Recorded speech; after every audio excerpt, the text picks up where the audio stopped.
మాస కృష్ణపక్ష పాడ్యమి తిథి నుండి భాద్రపద మాస అమావాస్య వరకు ఉన్నటువంటి ఈ 15 రోజుల సమయం ఏదైతే ఉన్నదో ఈ 15 రోజుల సమయాన్ని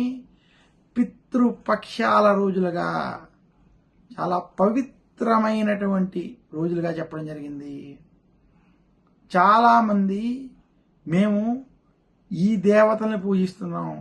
ఈ దేవత ఆరాధన చేస్తున్నాం, ఈ వ్రతాన్ని ఆచరించాం,